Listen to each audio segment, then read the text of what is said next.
जैन साथियों, आप लोगों को मालूम होगा योगी सरकार ने मेरे ऊपर देशद्रोह का मुकदमा लगा दिया है।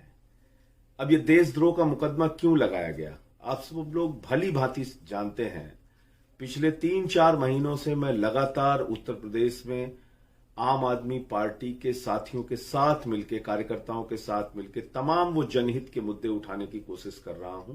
तमाम वो अत्याचार और अन्याय के खिलाफ आवाज उठाने की कोशिश कर रहा हूं जो आज उत्तर प्रदेश में अन्याय और अत्याचार हो रहा है।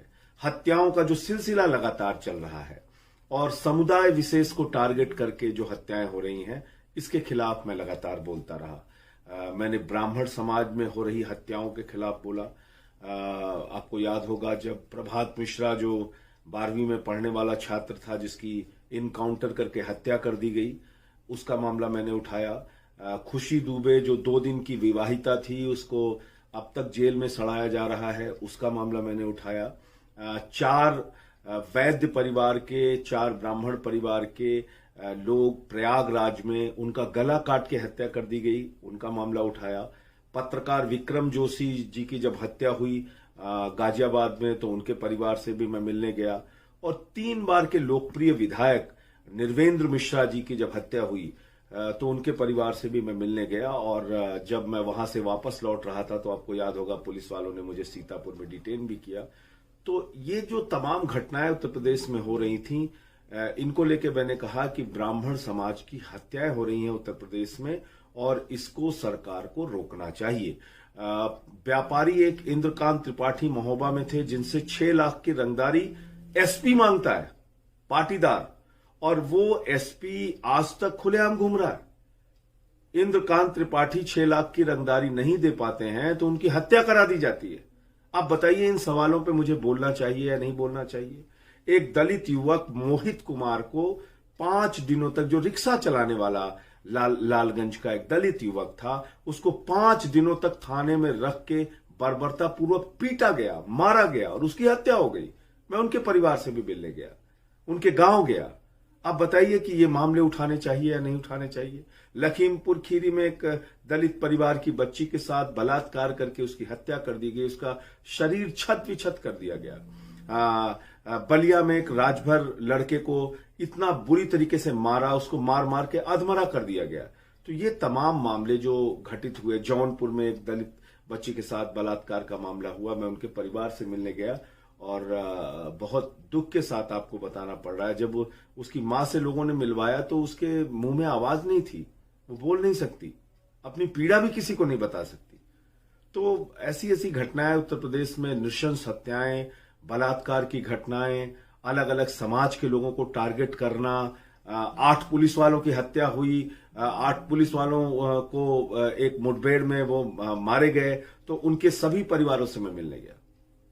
आज कानून व्यवस्था की जितनी बदतर हालत उत्तर प्रदेश में है, मैंने इसके खिलाफ आवाज उठाई और मैंने कहा कि ब्राह्मणों की हत्याएं रुकनी चाहिए, दलितों की हत्याएं रुकनी चाहिए, पिछड़ों की हत्याएं रुकनी चाहिए, अलग अलग जातियों के साथ अन्याय और अत्याचार रुकना चाहिए। और ये सबकी आवाज थी कि उत्तर प्रदेश में जातिवाद चल रहा है, उत्तर प्रदेश में विभिन्न समाज के लोगों को टारगेट किया जा रहा है। तो मैंने यही कहा कि एक मुख्यमंत्री 24 करोड़ जनता का अभिभावक होता है, उसकी जिम्मेदारी है सबके साथ न्याय करे। वो किसी एक जाति का मुख्यमंत्री नहीं है, वो किसी एक धर्म का मुख्यमंत्री नहीं है, वो पूरे उत्तर प्रदेश का मुख्यमंत्री है। तो मैंने योगी जी से यही अपील की कि आप ठाकुरों के नेता हैं, ठाकुरों के लिए काम कीजिए, लेकिन दूसरे समाज की उपेक्षा मत कीजिए, दूसरे समाज के साथ अन्याय मत कीजिए। और इसकी वजह से लगातार मेरे ऊपर मुकदमे लिखे गए। 13 थानों में मेरे खिलाफ एफआईआर दर्ज की गई, मेरे पार्टी का दफ्तर बंद करा दिया गया। मैं सीतापुर से निर्वेंद्र मिश्रा जी के यहां से जब वापस आ रहा था तो मुझे रास्ते में रोक के डिटेन करके मेरे खिलाफ वहां कार्रवाई की गई, और ये फिर देशद्रोह का मुकदमा। आप सोचिए, मैंने अपना पूरा जीवन पटरी गुमटी वालों के लिए संघर्ष करने के लिए, उनको न्याय दिलाने के लिए लगाया। देश भर में कहीं कोई आपदा हुई, वो चाहे गुजरात का भूकंप हो, सुनामी हो, उत्तराखंड की आपदा हो, जम्मू कश्मीर की आपदा हो, या फिर नेपाल में आई हुई आपदा हो, या फिर इस कोरोना के जब ये कोरोना का काल चल रहा था उस दौरान लोगों के बीच में रह के काम करने की बात रही हो, मैं हमेशा अपने जीवन को देश और समाज के लिए समर्पित रखा, लोगों के लिए काम करता रहा। 50 बार का ब्लड डोनर हूं मैं। ये सारी चीजें बतानी नहीं चाहिए, लेकिन मैंने अपने जीवन में क्या किया है वो आज आपके साथ शेयर करना चाहता हूं। और पीड़ा होती है कि सरकार जब आपके ऊपर दुर्भावना से, राजनीतिक द्वेष के कारण, आप सच बोल रहे हैं इसके कारण देशद्रोह जैसा मुकदमा लगा दिया गया, तो मैंने एक दिन पार्लियामेंट के अंदर 17 तारीख को मैंने ये कहा कि भाई उत्तर प्रदेश में कोरोना के नाम पर घोटाला हुआ है, आपदा में अवसर तलाशा है योगी सरकार ने। 75 जिलों में कोरोना घोटाला हुआ है। 800 रुपए का ऑक्सीमीटर वो 5000 रुपए में खरीदा गया, और 1600 रुपए का थर्मोमीटर वो 13,000 रुपए में खरीदा गया। 800% कमीशन चला। और ऐसे समय में जब शमशान में लाशें बिछी हुई हैं, ऐसे समय में जब कोरोना से लोग मर रहे हैं, ऐसे समय में कोई सरकार कैसे दलाली कर सकती है, भ्रष्टाचार कर सकती है? और क्या इसके खिलाफ आवाज उठाना गुनाह है, अपराध है? और इसके कारण से बौखलाहट में जो ये तमाम मामले मैंने उठाए, मेरे ऊपर देशद्रोह का मुकदमा लगा दिया गया। एक मामला और बताना चाहता हूं। हेमाटोलॉजी एनालाइजर खरीदा गया, अलग अलग जिलों में खरीदा गया। 1,45,000, आप अभी चेक कीजिए वो हेमाटोलॉजी एनालाइजर जेम पोर्टल पे, सरकारी पोर्टल पे 1,45,000 में वो मिल जाएगा। लेकिन चीन की कंपनी से 3,30,000 रुपए में मंगाया गया। एक तरफ भाजपा कहती है कि चीन के सामानों का बहिष्कार करो, और दूसरी तरफ चीन के 3,30,000 रुपए का एनालाइजर मंगाती है। ये हो रहा है उत्तर प्रदेश में।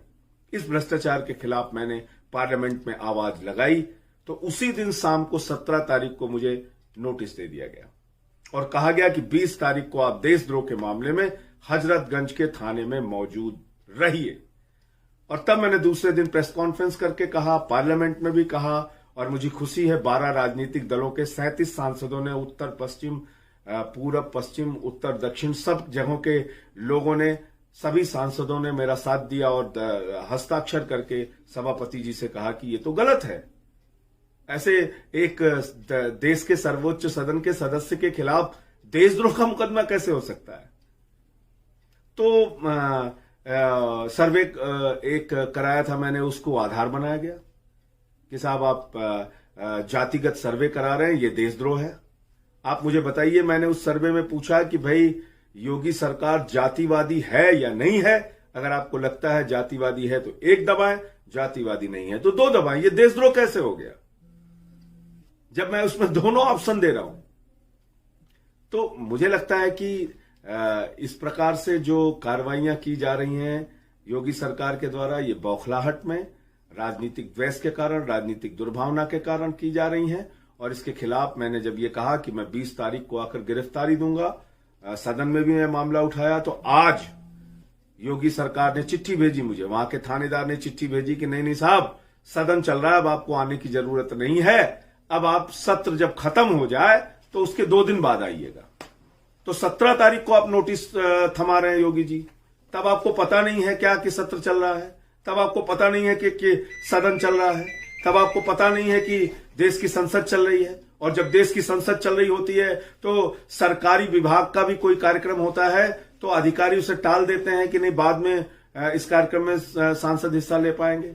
लेकिन ये हुआ, मुझे बुलाया गया 20 तारीख को, लेकिन जिस प्रकार से आप लोगों का समर्थन मिला, अलग अलग समाज के लोगों का समर्थन मिला, चाहे वो ब्राह्मण समाज हो, चाहे वो दलित समाज हो, चाहे पिछड़े वर्ग के समाज हो, राजभर हो, मौर्य हो, यादव हो, नाई हो, पाल हो, निषाद हो, तमाम जातियों का समर्थन, जाट हो, गुर्जर हो, सबका समर्थन मिला, ब्राह्मण समाज के तमाम संगठनों का समर्थन मिला। तो शायद उसके कारण से दबाव में आकर फिर आज उन्होंने चिट्ठी भेज दी कि नहीं, जब तक सत्र चल रहा है तब तक आपको आने की आवश्यकता नहीं है, अब आप 2 दिन के बाद आइए जब सत्र खत्म हो जाए। तो ये तो अजीब मजाक है। जब देश के सदन में मैंने उठाया, सभापति जी ने उसका संज्ञान लिया और कहा कि हम इस पे कार्रवाई करेंगे, इसकी जांच कराएंगे, तब आप कहते हो नहीं साहब, आने की जरूरत नहीं है। तो ये आंख मिचोली क्यों? ये धींगा मस्ती क्यों? ये चूहे बिल्ली का खेल क्यों? योगी जी, अगर आपको गिरफ्तार करना है तो मैंने तो हमेशा कहा कि मैं अपनी गिरफ्तारी देने के लिए तैयार हूं। और मैं उत्तर प्रदेश के सभी भाई बहनों से और खासतौर से नौजवान साथियों से कहना चाहता हूं, जेल और लाठी का भय अपने मन से बिल्कुल निकाल दीजिए। अगर अपने मुद्दों को लेकर, युवाओं की नौकरी का मुद्दा, बेरोजगारी का मुद्दा, किसानों का मुद्दा, अपराधीकरण का मुद्दा, ब्राह्मण समाज के साथ हो रहे अन्याय का मुद्दा, दलित समाज के साथ हो रहे अन्याय का मुद्दा, पिछड़े समाज के साथ हो रहे अन्याय का मुद्दा, अगर ये मुद्दे आप लोग मजबूती से उठाते रहेंगे तो आपको जेल और लाठी का भय अपने मन से निकाल देना चाहिए। और देखते हैं कितना योगी सरकार जेल में रखती है, कितने मुकदमे आपके ऊपर लगाती है। भाई, उत्तर प्रदेश की जेल की क्षमता जो होगी वो 60-65 हजार लोगों को रखने की होगी। अगर 1 लाख 2 लाख आदमी उत्तर प्रदेश में तय कर ले हम जेलों में रहेंगे, कितने दिन खिलाओगे हमको, कितने दिन रखोगे? चलो, तो इसलिए आज सरकार और सत्ता का मन इसलिए बढ़ा हुआ है कि आज जेल और लाठी से लोग पीछे भागने लगे हैं, डरने लगे हैं। वो डर अपने मन से निकालना होगा और इनको चुनौती देनी होगी कि जितना जेल में रख सकते हो रखो। इस देश की आजादी के आंदोलन में युवाओं ने जेलों को भरा, राष्ट्रपिता महात्मा गांधी के नेतृत्व में भरा। इस देश में लोकनायक जयप्रकाश नारायण के नेतृत्व में आपातकाल में हिंदुस्तान की जेलों को नौजवानों ने भरा। डॉक्टर लोहिया के नेतृत्व में जो आंदोलन चले पिछड़े और दलित समाज के लिए, उसके लिए लोगों ने जेलों को भरा। तो जेल और मुकदमे का डर जब आप अपने आप से मन से निकाल दीजिएगा तो समाज में एक बहुत बड़ा परिवर्तन लाने का कारण आप बनेंगे। इसलिए साथियों और दोस्तों, सत्र खत्म हो जाएगा, उसके 2 दिन बाद फिर मैं थाने में जाऊंगा और उसके बाद योगी जी गिरफ्तार करके मुझे जेल में डालते हैं या जो भी कार्रवाई करते हैं, वो सारी कार्रवाई झेलने के लिए, बर्दाश्त करने के लिए 100% तैयार हूं। लेकिन ब्राह्मणों की हत्या का मामला, दलितों की हत्या का मामला, पिछड़ों की हत्या का मामला, कोरोना घोटाले के मामले को मैं लगातार उठाता रहूंगा। मैं इन बंदर घुड़कियों से बिल्कुल डरने वाला नहीं हूं और जितने भी इसके परिणाम भुगतने होंगे, मैं उसके सारे परिणाम भुगतने के लिए तैयार हूं। जय हिंद, इंकलाब जिंदाबाद। और आप सबको बहुत बहुत धन्यवाद, बहुत बहुत आभार। इसी तरह से मेरा साथ देते रहिएगा, मेरा हौसला बढ़ाते रहिएगा और आपका ये बच्चा आपके लिए लड़ता रहेगा, संघर्ष करता रहेगा। जय हिंद।